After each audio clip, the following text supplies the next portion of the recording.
The following presentation is brought to you by kmmedia.pro. Please visit kmmedia.pro for more information. Now stay right where you are as we present. Welcome to Positive Talk Radio, evolving ideas one conversation at a time. Great guests, dynamic stories and interviews, plus new thoughts on a wide range of topics and concepts. I hope that you'll hang with me, Kevin McDonald, my friends, and of course, you. As together we work to understand why we are all here and what we can do to make our world a better place for all of us. To be happy, be kind, and live in peace together. Yep, that's Positive Talk Radio.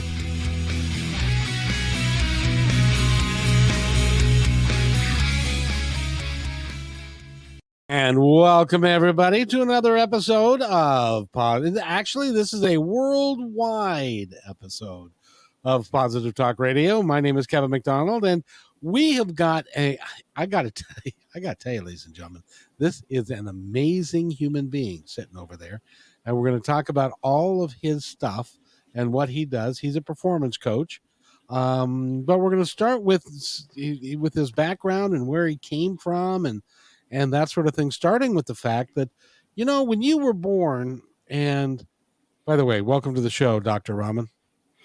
Thank you so much, Kevin. When you were born, I'm sure your parents were heartbroken when at 6 months you contracted polio, and which caused a lifelong affliction, didn't it?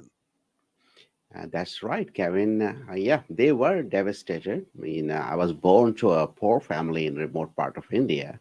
And just after birth, I think in about 5 to 6 months, I contracted polio. And just like any other parents, they were devastated too. And they knocked every door, I guess, every clinic, every hospital. But, you know, polio is irreversible. Once you get it, you get it. So it's going to stay with you forever in your life. So you're right. You know, it's interesting, though, in hindsight, when you're looking back on your life, and you hate to say anything is a blessing, but in your case, it almost was a blessing, wasn't it? Uh, yeah, I think at this stage of my life, I would certainly agree. Even though it didn't really appear to be that way when, I was kind of struggling in my childhood. Of So course. it was quite a transition. But eventually, at one point of time, I did realize that, what I have, I have. There is a famous book, they say, what you got, you got. So you gotta need to just make best use of that. Exactly. Well, what it allowed you to do was, because of the disability, because you couldn't get out with the other kids and stuff, you ended up working and reading and learning a lot of different things over time, didn't you? That's correct, Kevin. In fact, in the beginning, I kind of thought that, I'm tied to a chair. I don't have that much mobility. And, when you are tied to a chair, you can't play with the kids. Obviously, you are not going to have friendship circle as well, no social circle. So sometimes that can be good because then nobody is coming to you, pulling you into the playground. You don't have any distraction. So it gave me quite a time that I thought, if I can't walk, if I can't play, there's something I can do while sitting on a chair. So learning books, reading books became my first step.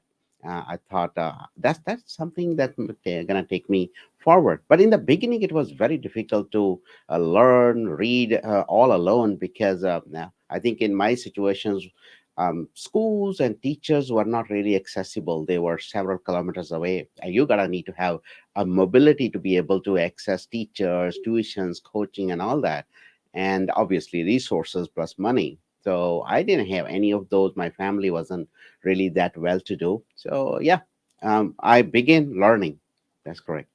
Well, it's interesting because over time, you have earned over 100 international degrees and educational credentials, which include 2 doctorates, 3 masters, and tens of diplomas and certificates. You've been nominated for some of the world's highest certifications with your 2 practice-based doctorates in specialized research. Excuse me. I'm one of the few experts in the world who has figured out how to reduce time to mastery by 50%. And that's really been the focus of your career, hasn't it been? That's Kevin. In the beginning, when I started my schooling, sort of. So at that point of time, I was very slow. I had to wear these prosthetics, and it always kind of lagged me behind my friends. So I kind of had this bad feeling that perhaps in life I'm gonna lag behind. So then I kind of thought at that time and imagined that if I learn faster, perhaps I'm gonna be able to compensate for that lag. And I began to read. I would begin to kind of accelerate my own learning, and eventually I got in love with that, the whole concept of learning faster. And when I went into the professional world, what I figured is that the most important piece is not the learning, but it is the mastery in your profession, the excellence you achieve, the peak performance you get. And my interest became, how do you condense that time? People take years and years to become master. Can we cut it short? So I did my doctorates, I did extensive research on particularly on this topic, how to shorten time to mastery by, maybe we'll cut it in half. And that is in itself a remarkable feat all by itself. And especially when you're looking at professional people that are, it's a real competitive place out there. And they're trying really, really hard to do a better job faster and to learn more and retain it. And your work is to help people do that. Now you've also become a speaker, you're an author, you've written I don't know where you come up with all the time to be able to get your doctorates and be able to be an author and to do all the stuff that you've done. How do you have well, obviously you practice what you preach, because your mastery has helped you, and which leads to other people that you're helping as well, right? Um, that's right, Kevin. I think it's not about time. Sometimes we get this wrong concept of managing time, and there is a whole lot of courses, training on time management, and there is another variation of that one, what we call priority management. In my research, in my personal experience, I have seen both of those things are incomplete. Those are not solution in itself. You can't manage time. Everyone got 24 hours. What you can do is they draw the value out of time. And what really matters is how much value you're going to be able to draw, how quickly you can draw that value out of exact same time what other people's got. So it's a kind of same constant commodity across the board. Every person have same time. So I think the way I do is I try to understand at a given point of time what value I can draw and how I can shorten that path for time to value. Can I reduce in half and double the achievements? Or maybe I keep the time constant and I speed up my, the total amount of achievements I'm going to gain. So that's the focus I have been always putting. Rather than managing time, we should manage the value. Which is remarkable, because what I'm hearing is that if you took two people that have the same talents and the same skills, the same education, you can take one of them to do things a lot faster than the other one based upon the work that you've done and how you help them achieve that. Am I correct in that? You are absolutely right. And I want to add one more point here. In my research, I found that, and in fact, not only my research, when I was studying the lot of studies, previous research, Malcolm Gladwell has written about this one, that talent is overrated. People don't become successful because of talent, or they don't progress forward in talent. So there has to be system, there has to be method. So if I have two people in front of me, the less talented one, so called, may be equally or more successful in terms of using these methodologies. And it all depends that person, irrespective of their talent, how they draw the value out of time. And to draw the value of time, obviously, there are lots of different methodologies, different science I advocate. So we can get into that one as we go along, certainly. Well, absolutely. So are what you telling me then, that somebody who is less talented and knows that they're less talented is willing to work harder than the guy that it comes naturally to, and so he can actually excel past the guy that it all comes natural to. That's correct. Maybe the guy who got it natural is gonna be less effortful. Maybe he's gonna be able to progress a little bit more, and it's all privilege kind of thing. The person who come with a lesser talent, I think we kind of view people, whether they have talent or no talent, sort of in a biased manner, I would say. So it's all about the outcomes in the professional world.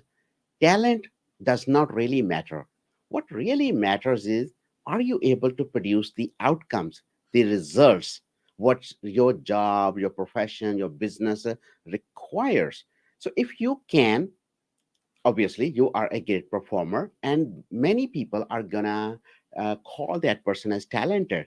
But even though that person is using some sort of systematic methodologies, the 40 years ago there was research that was done, and it has been still proven correct, that the big world's biggest and the most talented musicians or sports person, they had years and years of practice behind them, and they found that the talent only contributes to 1 to 2% of those successes. Remaining is all training methods and strategies. So from that angle, what we say is that if you can produce the right kind of deliverables, right kind of outcomes for your business or profession, you're going to be considered talented. And if you can do it at a faster rate, if you can reach there in a shorter time, you're obviously going to be, kind of labeled as more talented. It's a counterproductive thing. Then it's counterintuitive, because one of the things you'd say is, this guy's got all this talent, but this guy gets more done, so this guy must be more talented. That's correct. I think we need to shift our definition of talent. I mean, how do you measure talent? If something is innate inside you, it's hard to measure. World is not going to get benefited from your talent unless you convert your talent into outcomes for society, for business, for your employees, for your team member, for your family. So talent alone, I think whatever that talent is, it's of no use to society or anybody unless we convert that into outcome. And then I say, you know what? If outcomes are the indicators of our success, of our contribution to society, why not we kind of make that as a standard? That's how we're going to measure people. That's how we're going to measure success. That's how we're going to measure progress. I mean, if today you tell me, "Kevin, Raman, I am actually moving slow." And how we're going to measure it? We're going to measure in a given time how many outcomes you're producing, or to produce a given outcome, how much time you're taking. So my concept of talent is slightly unorthodox, Kevin. Well, but it is, but it isn't. And Yeah. I'll use the sports analogy. There's a guy who played for the Seattle Seahawks.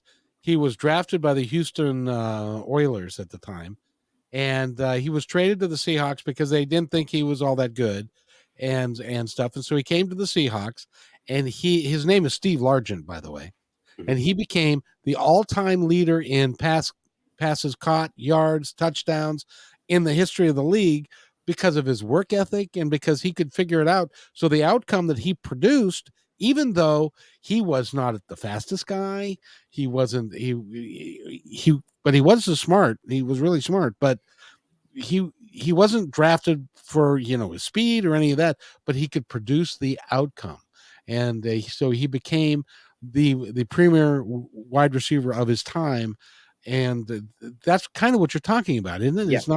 It's Yeah. it's not necessarily your natural ability; it's what you do with it, and also how hard you're willing to work, and if you have the systems in place to get it done. That's correct. And there is one additional characteristics I would want to add to the outcomes. So it's like this: if you produce an outcome one time, that's not enough. Your outcome needs to be consistent every time, every customer, every ground, every player, every situation. So it has to be consistent, it has to be repeatable, and it has to be in a way that it is part of your body. I mean, when you produce the outcome, it shouldn't look like that you are putting too much effort in creating it. It should be fluid. It should just naturally come out. It should be part of your body. So that's the level of mastery we are talking about. When you produce that outcome, which kind of falls in those characteristics, you are naturally going to be far more reliable than anybody else. So your talent is worth retaining at that point of time.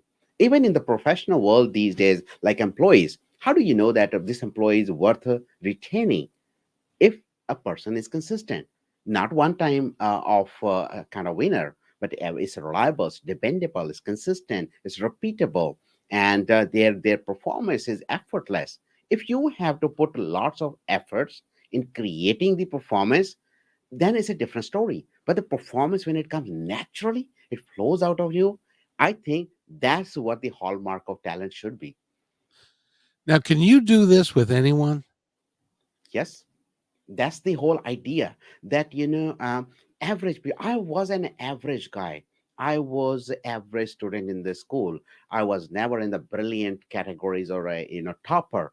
The point here is being ahead, being on the top is not what is going to take you forward. So what kind of things you do with those achievements, do you convert into outcomes? So there are method system anybody can learn. Any average person can learn and be the masterful. So yes, it can be done with anyone. Now, I know that you get talked to by a lot of CEOs that say you've got this wonderful program. Do they invite you into the corporate world to see if you can help them help their people? Yeah, yeah, they do invite me for closed door events. They do invite me for even the conferences, large conferences where I talk to specific group of executives. In certain conference, there are human resource executives, top notch, and in some other conferences I speak, they are more training and learning executive. I also talk to the business executives. So depending upon the audience, I do. And there are the different events. It's a public as well as closed door. So yeah, certainly. I would suggest if you're a CEO and you happen to be listening to this, or you know a CEO who happens to be listening to this, if you can improve, a couple things happen. Tell me if I'm wrong. If you can improve performance, make your employees will be happier.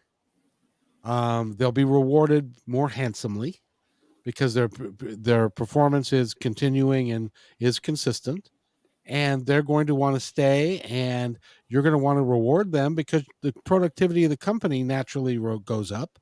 Everybody learns from each other, and you have a much happier environment. Have you found that to be within your experience? That's correct. I think you touched upon the really hot topic here, retention. Because right now we are in a labor crunch, and people are leaving. They're changing jobs, and people, the CEOs or executives, they kind of thinking maybe the other companies are paying them more, and hence they're going out. But that's not the reason. That's not the reason. Money is not the only factor that is draining them out.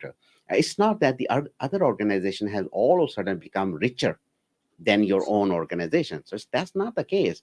The real thing is that if you see as an employee, as wherever we work, we come from our home in the morning with the intention to do good work. And when we go back home, we want to walk out of the office, going back to our family, feeling good. Yeah, I did today really good. I achieved something.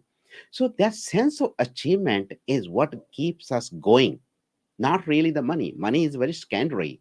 So we go to office, we feel, oh, today we did good work. When we go back and face our families, we don't want to feel bad that today I did a shitty job and I couldn't finish things. So I think that's internal drive as human beings. Everyone has it. Anybody in the professional space have this. No, managers and executives don't pay attention to this one. What they do is they give a minimal training or coaching to their employees and then leave them into the fire. So what happens is that if you don't bring your employees up to speed to that level of mastery which I was talking in a shorter amount of time, guess what, their time to a sense of achievement is also going to be longer. Now, how many of them would really want to stick to a job which does not give them the sense of accomplishment, which does not give them the feeling of feeling good back home when they walk back? how many of them would want to return back second day to the same place, saying that, you know what, today also I'm not going to be able to do good job because I don't have skills or I lack certain other resources. So I think that's the whole concept of engagement, which I guess we equate it more tangible, like money, promotions, let's create an environment in the office. I think it's boiled down to one single thing: give them faster sense of achievement, and all the rest of the things will flow out in the right order. There was a survey that was done not too long ago, and I'm sure you're aware of it, when they asked, as far as employee retention, what keeps you in a job and why do you leave? Money and pay was like fifth or sixth on the list. I can't remember, but it was certainly not one. And it wasn't too, job satisfaction was number one. Are you happy with what you're doing? And if you're being successful and you're getting stuff done and you're feeling like you're being appreciated for that, you're more likely to stay at that place because you're happy with what's going on there, right? Yeah, that's right. There was, several years ago, there was a TED talk, also very nice one. This guy, I forgot the guy's name, but he presented a research. He said that we give employees more money, thinking that they're going to be more productive, and their research showed that it actually went down. And they were surprised that giving more money to employees should have kind of improved their performance and productivity. Why it didn't? But then they figured out that if you are into a sort of mundane um, job where the tasks are repeatable, not very interesting, that's where it will approximately improve your performance by 15%, no matter how much money you increase. But if you are in a creative job, you don't even need money. The sense of achievement, sense of accomplishment in creative and innovative jobs basically was the main driver for their productivity. And these guys did their wonderful job without any money or incentives. So I think we kind of sometimes misinterpret our research, but the research tells us the truth, that what works, what doesn't. But then again, our executives and business owners don't understand that research very well, and they continue to push traditional metrics like let's increase salary, let's give them incentive, let's give them benefit. But then research says it's only going to improve performance of those employees who are at a ground level, maybe mundane job, and their job is kind of repeatable sort of, but not creative. And the world today needs creative jobs, complex jobs. It does indeed. It does indeed. And it needs people to be able to fill those jobs who have passion, have desire, and have creativity. And if there are lots of companies where creativity is stifled, where they don't ask for people to come up with stuff, because they know better, and it's a top down kind of thing, That's right. versus a bottom up kind of philosophy. Where do you sit on that? Are you a top down guy or are you a bottom up guy? I think there has to be balance. There are always going to be benefit of going bottom up, because then you look at that how the work is done. I think the foundational problem in some of the businesses and organization is that they are too customer centric, and some of the organization are too stakeholder centric. They say we work for stakeholder, we make money for them, they invested money here, our job is to basically make them happy. So that's their focus. The customer centric one is they say we build things for customer. If customers don't exist, we are not going to be able to sell, we can't make money, we can't give salaries to the employees. But what they really forget is employees are the one who are actually producing the entire chain of things. There are people who are producing things. If they don't produce it good, it will never reach customer, it will never make enough money for stakeholders. So I think in the world for the last 5 to 10 years, most businesses have tried to become customer centric, and they lost the focus on being human centric or employee centric.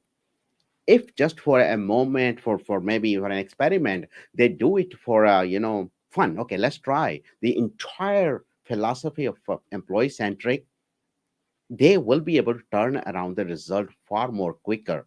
In my research with the 85 world's biggest leaders, I did that research for about 10 years.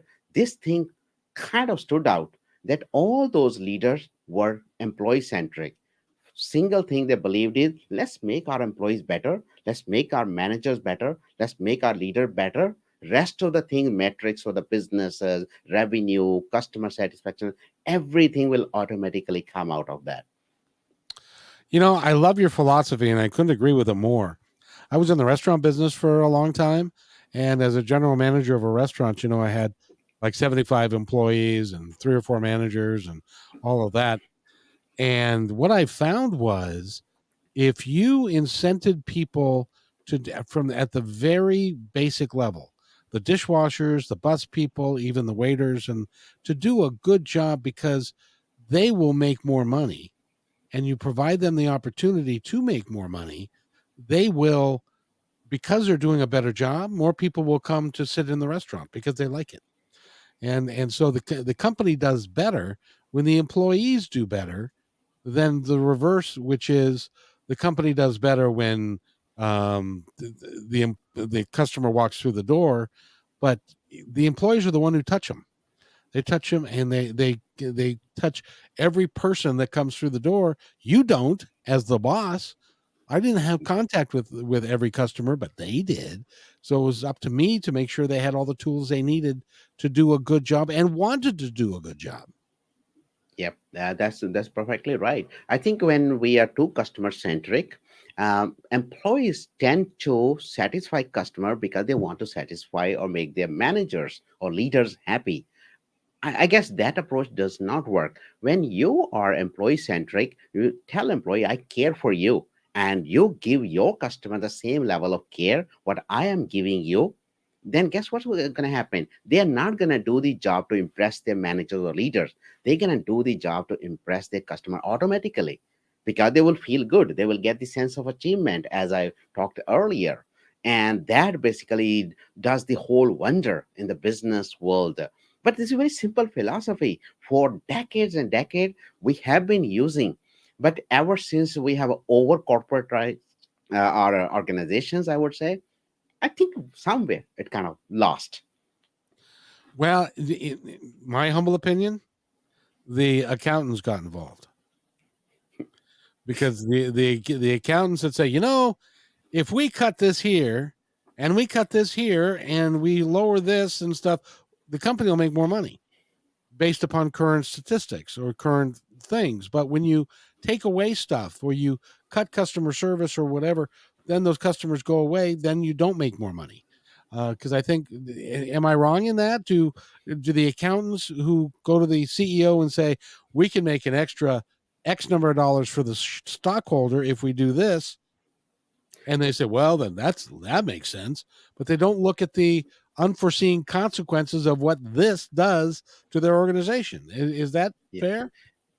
It's a fair statement. It has a lot of aspect or dimensions, I would say. I mean, obviously, businesses are going to need all the legal compliance, financial compliance, audit Of course. compliance, all those things are certainly needed. And ultimately, businesses are there to make money. That's the truth. Because if businesses are not there, employees don't have job, and they don't earn. I mean, people, there's a societal circle that goes on with all this thing what happens. So I think that's okay. That is the thing that all businesses are going to do. But fundamentally, where it goes wrong is we get into this dissect mode, analytical mode, where we want to analyze everything, and we kind of analyze and dissect every single piece. And then what we do is, when we dissect, we look at that particular piece of data or that particular piece of information in isolation, without emotion, without connection, without human aspect to this one. And then the decisions which are taken, those are taken for things, not for people. And I think that's what creates some sort of the problem what I was talking earlier. But what if the businesses take more integration approach, or what I call synthesis approach? In the synthesis approach, you don't dissect thing, You have different parts. You have human part, you have employee part, you have financial part, but then you synthesize everything together, or you integrate different dimensions together to make a collective decision or improvement what is really needed. And then you figure out we're going to need to improve financially, we're going to need to improve from a people standpoint, manager standpoint, and all that. And more and more business unit they create, because every business unit have their own job security problem, and they're going to invent some kind of a dissection methodologies or analysis to survive in that job. But I think that's what happens when organizations become bigger. They have so many business units, so many departments, so many cells, so many task force, and all of them, rather than synthesizing things, they basically disintegrate things. So that could be one big cause that creates these that sort of problem, disconnects. Have you ever seen, I can't remember in my working life, the amount of turnover and the amount of people that are leaving their jobs, they're calling it the great resignation. Have you ever seen anything like what we're going through right now? No, it is, I think, unprecedented, this one, in terms of what is happening. But I think maybe it's more of a problem, it's more of a not really people leaving. Problem is we are not able to retain people, and because we are not able to develop people fast enough. Imagine that you come to a job, and I promise you, Kevin, I'm gonna get you become a star player in your job within 2 months. You stay with me. In 2 months, I give you awesome sense of achievement that when you go back to your kid, to your spouse back home, you go with this glowing face that I did a wonderful, what my contributions were valued there. And even if anybody, people did not appreciate you, you know you put your 100% because you got skills. And you achieved some outcome which you are happy about, because in future you're going to be proud of that one if you made some real good contribution. That particular part of speeding up the development of people is the core of this, which I think across the board is missing. Pandemic has kind of made it worse, and I can tell you that in most corporation, managers are worked out. Managers spend most time either developing slides, or doing an Excel based analysis, or full day attending meetings. They have zero time for their employees to develop them. And this is fundamentally the problem. If as a manager, I don't even sit with you, I don't care where your skill set is going, I don't care where your sense of achievement is going, I don't care whether you're contributing to your best of ability, you're going to leave, because I'm not valuing you enough. So I'm not paying attention to your development. So you're going to leave. And not only you, all the other people I'm going to ignore are going to leave, because my leaders are keeping me busy in the meetings and all that. And I think this is the problem. We get our manager to focus on things, not people. I couldn't agree more. You know, I've worked in a number of companies that I'm not even sure that the CEO or the manager of the plant or wherever I was working could actually find their way to the employee lunchroom. That's right. That's perfectly right. I mean, I'm in a corporate too, and I do find that is very challenging. So I think our organization, the way we do businesses, the speed with which we are doing the businesses, those are not allowing. And there is another piece, very important piece, and that stood out in my research, and I wrote several pages in my thesis when I submitted, and that was this: the organization who do wonderfully, they actually develop their managers, Yep. and then manager will take the same philosophy downhill. So that was the turning point in my research, when I figured it's the managers who are fundamentally developed, and that's how they learn different behavior. If you're not going to coach your manager to take that kind of role, it's not going to come.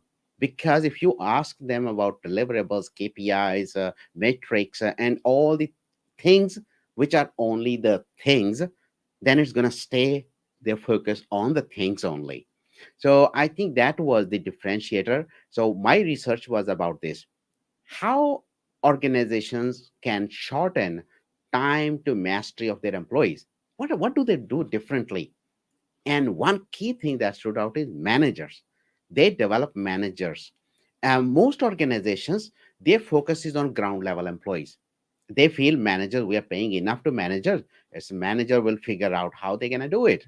And they develop their employees. They focus on employees, but they forget their managers.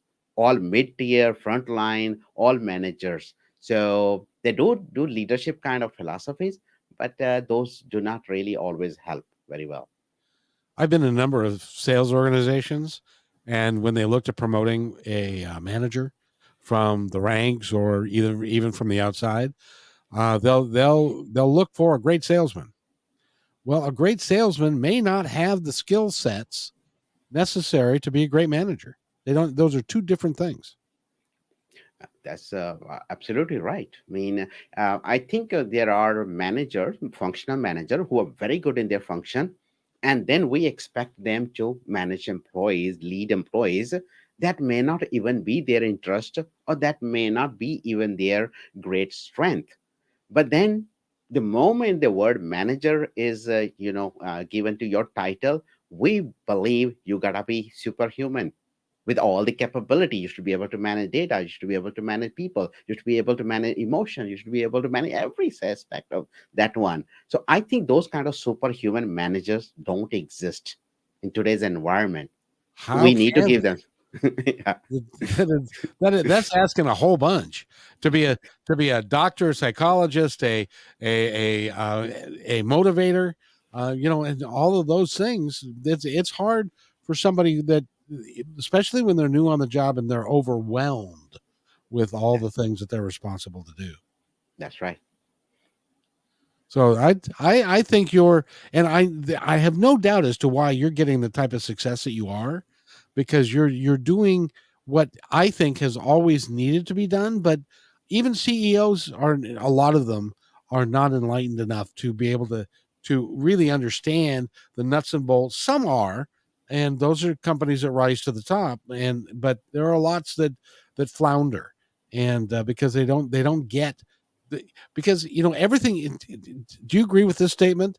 Everything is relationship based. Oh yeah, yeah, agree. I perfectly agree with you that one. I wrote an article a couple of months ago, and the title of that article is "Leadership is Personal Again," because we kind of lost the touch of the relationship and everything in between.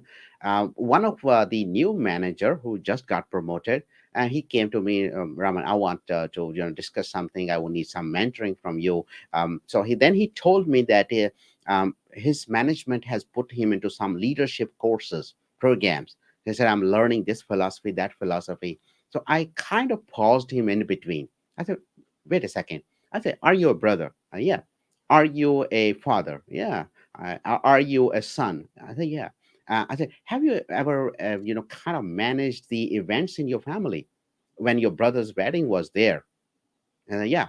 Then how all those things you managed really? How you kind of heard all the people together and you created a beautiful wedding experience for your brother or sister. He said, I did this and this. I said, what was that?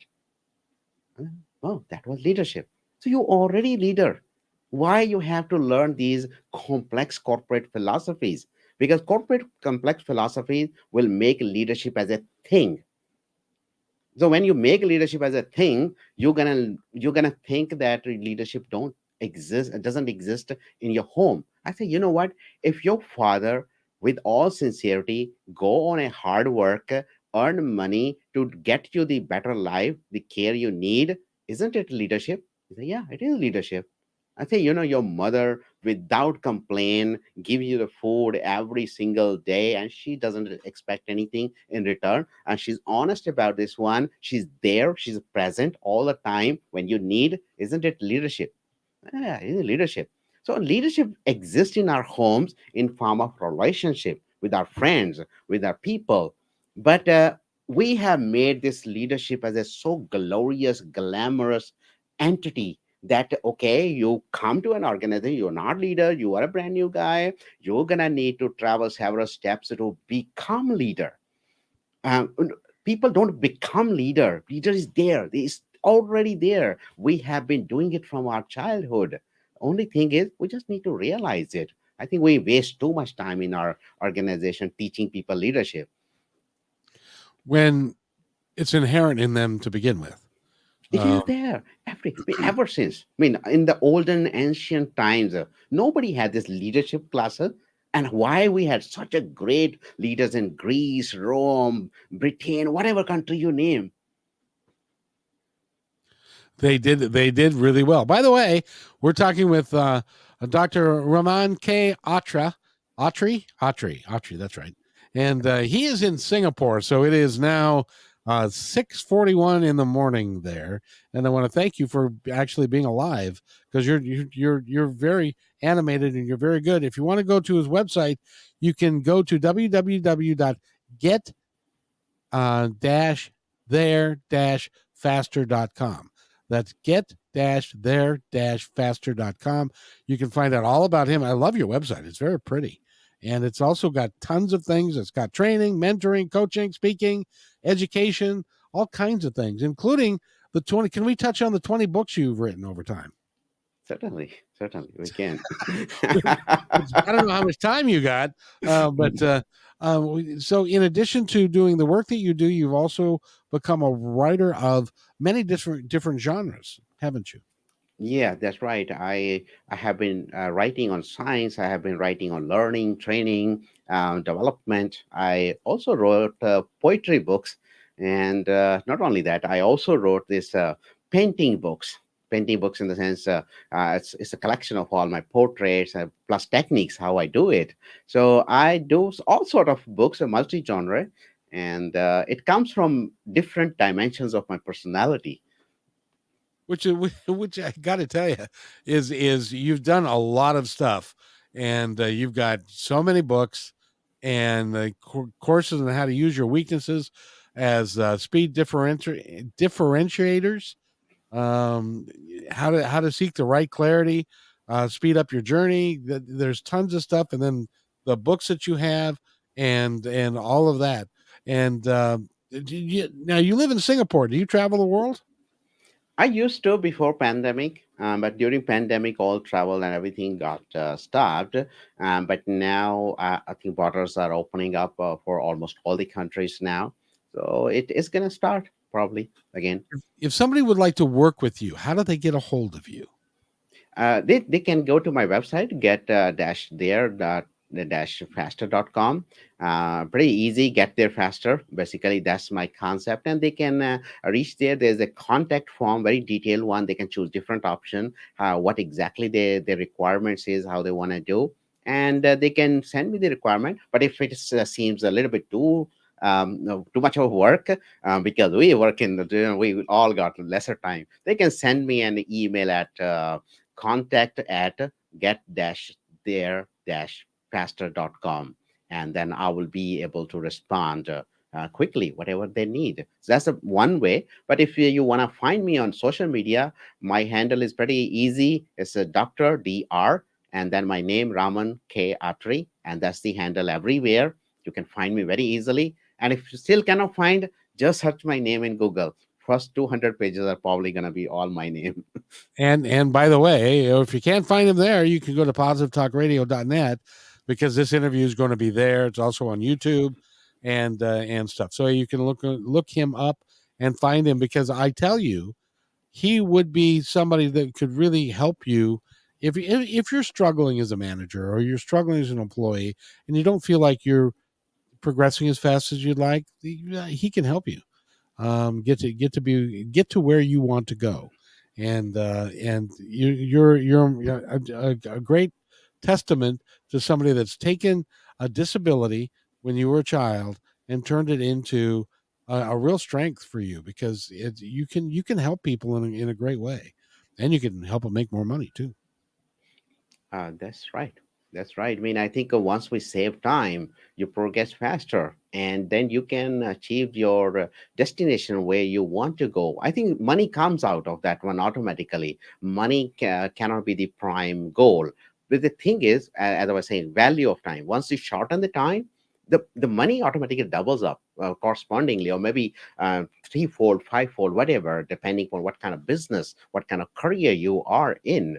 So imagine that if you are a manager and you could become a vice president in a much shorter time. Now you know how it's going to scale up in terms of your salary, in terms of your income and everything. Oh yeah. Oh, indeed. Mm. By the way, I got to ask you, if you were the I'm going to take my magic wand here. I'll take this and I'm going to give you my magic wand here, and I'm going to make you a CEO of a mid-sized company in the United States. And you walk into the place, what are you going to do on your first day? I think first day I'm gonna get rid of those complex, multi-layer, multi-divisional organization structure. That's very ineffective. We'll remove the barriers, we create synthesis, we integrate things. I think a couple of minutes ago you asked me how I wrote so many books. I think fundamentally what we love our professional life so much that we dissect our dimensions. So once you integrate different dimensions of your personality, you can do multiple things at same time. And that will be my concept there, that as an employee, as manager, bring your personality into the business. Don't be business people. Don't be just things. Don't just work with data. Don't just work with the customer. So once you bring your personality, your whole existence into work, so that you don't have to worry about work life balance, rather you focus on work life integration, where you integrate your personal dimension with the work dimension nicely, seamlessly, that it become your part of body, and you feel happy everywhere. You are outside of it, you're inside of it, you're at home, you feel happy everywhere. So I think that's the number one thing I would like to do, if I would be a CEO or something.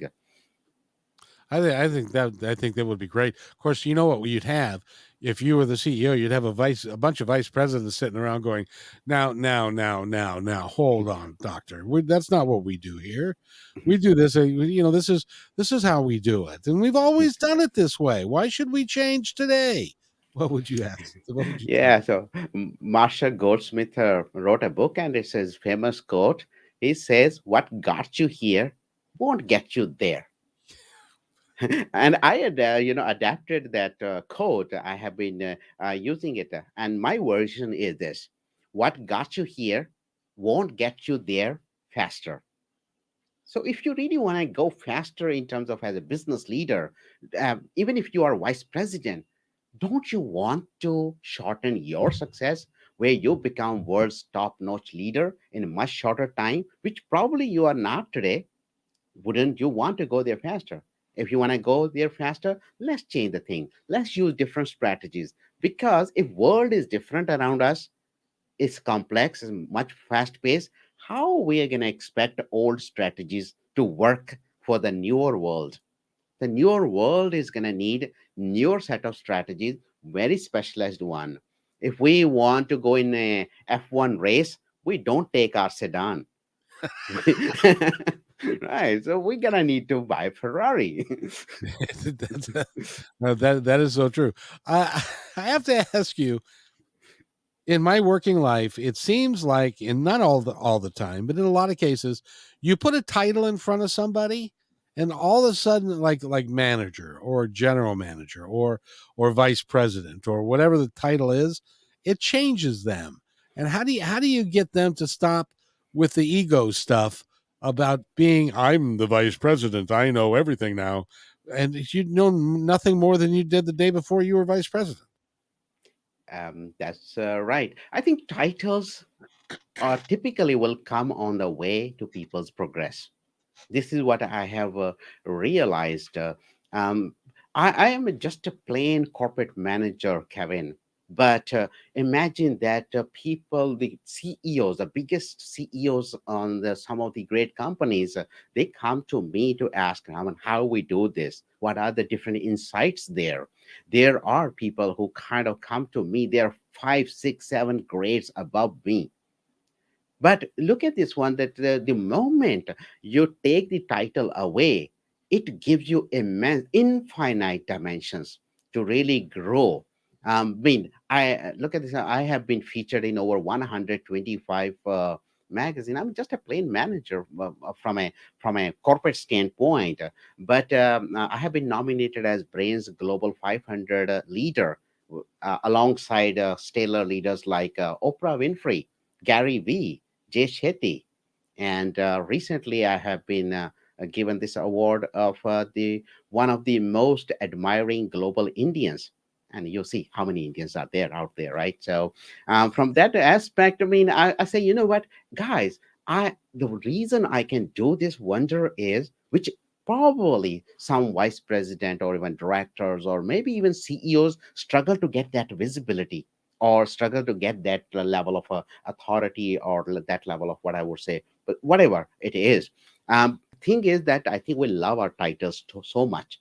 The moment we decouple our titles, then what happens? Then it's okay, all right. What's my identity? Who am I?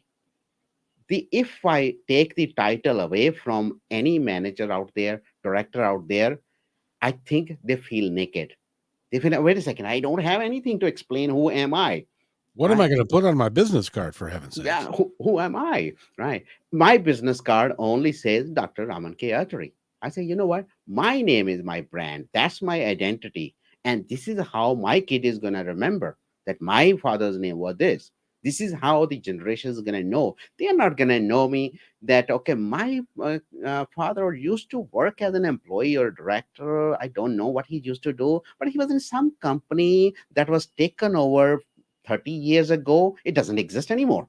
So you see that what kind of identity or legacy we are giving to our kids that they cannot even explain. I give you one example that my kid is very small. He's about 8 year old now, but a couple of years ago he had this assignment in the school, and teacher asked, "You're gonna need to tell us what your father does." Okay, and tell about your father. All right. So Sure. now okay, he asked me what I do. I told him about whatever my job and profession and all that is. That then he went back, and in the class he actually told something, and then the teacher actually called me later. Hey, Dr. Raman, I think, yeah, your kid did wonderfully. This one, I said, okay, great, all right. What did he say? Then he said, my father is a scientist, an author, and he speaks to people. Okay. No, he did not use any title. He didn't do anything. Then he came back and asked him, "What did you say in the school?" He said, "I said my father is, he writes books, he speaks on stages, and he finds new things. He's a scientist." I said, "But I said that I was a manager in such and such company." He said, "I don't understand that. What you do?" Gotcha. So you see that how kids relate your legacy. So I kind of say, you know what, my books are there in Stanford Library, Harvard Library. One day he's going to walk down that aisle and gonna see, oh, this is my father's book, probably. So I think we forget our identity this way. We create this business card identity, which is too fake, too shallow. I think we need to decouple our titles. To very simple question to managers and leader, I ask is, what your kid, how your kid is going to remember you as what? He's going to remember you as an employee of a company where you just used to go and earn. I mean, how you are going to leave your impression and memories and legacy behind, and that's your identity. And people typically don't work on their identity that well. As I said, you strip them of title, they're nobody. You know, I got to tell you, that is so true. And in my own life, my father was an executive with Nordstrom for like 30 years. And he was one of those guys that when he walked through the department, everybody was like straightening their ties and making sure the displays are right. And that's, oh, Mr. McDonald's coming. Mr. McDonald's coming. Everybody prepare and stuff like that. But he didn't leave a legacy because when he retired, he no longer was Mr. McDonald. Now he was just Jack, but he hadn't built the balance in his life over time that he would be known as Jack, who also was Mr. McDonald. So he ended up, and then that was 25 years ago. If you go to Nordstrom today, they'll have no idea who he is. And so his legacy is lost professionally, and he never developed a personal one. And so at the end of his life, I think he considered it a bit of a waste. That's so, yeah, that's so actually irony, and that's very sad. People spend their so much life there in organization thinking it is family, and that family will forget them within 30 days of their leaving. In my organization, I had some big directors or something. They spent some 20 years, and they were let go or they left of their own, doesn't matter. But the thing is, within about 30 days, people who adore them, they don't remember them. They don't even know their whereabouts or something. I say, you know what? This is what an employee's life or professional's life is going to end. Then this is not the identity. This is not what you're born for. You get to need to produce your own things that you can leave behind, or something which becomes your identity irrespective of what business you do. I think we mix too much, or we mix our profession into our identity. Profession is just a way to earn money. If we decouple it for a moment, what are we? I love that philosophy because it's so true. What we do is we spend a lot of time trying to get that title, and then we think that's who we are. We're not that title. We are just people, That's right. and it's up to us to make an impact, to decide what that impact's going to be, and then to go make it in the world. And hopefully, Yep. you can do that while you're still working, rather than Yep. working 70, 80 hours a week and accomplishing nothing else. Even if, I know some people that they were executives and they decided to take the time to give back, either to be a scoutmaster or to be a coach or to take some time in their personal time to develop their own legacy. And those kids will always remember that coach as their coach, not Mr. CEO. Yeah, I agree, agree. And I think in today's environment, one thing that needs to happen is, which doesn't, it's not happening right now. Most of the experienced CSC, CEO or experienced executives, leaders, or those people who have accumulated a lot of wisdom, they what they do is they say, you know what, I am going to start giving back to society when I retire. Then I have plenty of time, then I'm going to coach people. But the problem with this, when you are 70-year old, the wisdom you have is no longer relevant to the world at that time. World has already progressed forward. So what's the point of giving at that time? So I think the whole thing about this money, it needs to go across. Even if you're 30-year old, okay, all right, 30 years is good enough. You learned enough from your experience. Why not to share immediately? Why not to start coaching right now? Why not to mentor right now? So many of the managers and leaders I talk, I say, you know what, you got a good experience. Why don't you start coaching, mentoring some people, maybe free? You don't have to charge anything. They say, oh no, no, I think I'm not there yet. Once I get accumulative this mass of wisdom, kind of crystal ball, then I will start doing. I said that's never going to happen. Your crystal ball is going to be useless for those people because they're going to be far ahead of you. They're going to need things at a much faster pace, and your strategies, what you ran through your life, as Marshall Goldsmith said, it's not going to work for them. So what's the use? So you're going to be, your knowledge is going to be irrelevant. Maybe you write a book at that time. These are the things I did in last 50 years. Even that's going to be irrelevant because for the next 50 years, organization, employees, and leaders are going to need different things, not what has already happened. So I kind of keep telling people that if you have idea, you write book now. If you have an idea in your brain troubling you so much, you go for TEDx talk now. If you have something really troubling that things are not working fine, go fix it now. Don't wait for your retirement. One of my better friends, where I was working, he was a fellow bus driver in Seattle, and he retired at 64. He'd worked 20 years, and he'd worked 50, 60 hours a week, and he'd saved up some money, and he was going to get into a mobile home and or a motor home, and he and his wife were going to travel the United States. We're going to have a great time. he retired at 64 and he had a heart attack at 66 and never did any of that, which he could have had he not worked so much as he was younger and doing different things. So enjoy the time that we've got here, because you don't know when the expiration at the bottom of your foot is going to expire. And so just, and I agree with you 100%. Make your mark, change your, create your legacy, do what you're going to do while you can and have the opportunity. That's right. And you need to do it faster because time is not waiting. So there's a time involved in producing your wisdom into an outcome which is useful for the society, for business, organization, employees, or team members. So problem is that the time you take to produce those outcome will make it obsolete by the time you bring it down to people or to the market. So that's a fundamental reason why I set up this gettherefaster.com. That okay, let's all shorten it together, because then you will be able to put your outcomes in the market or in society faster, and you will be able to see it flourishing, that when people can use it, and at the same time it's going to give you additional time which you can enjoy in your vacation with your family, whatever you wanted to do otherwise. Absolutely. I've enjoyed our conversation today, sir.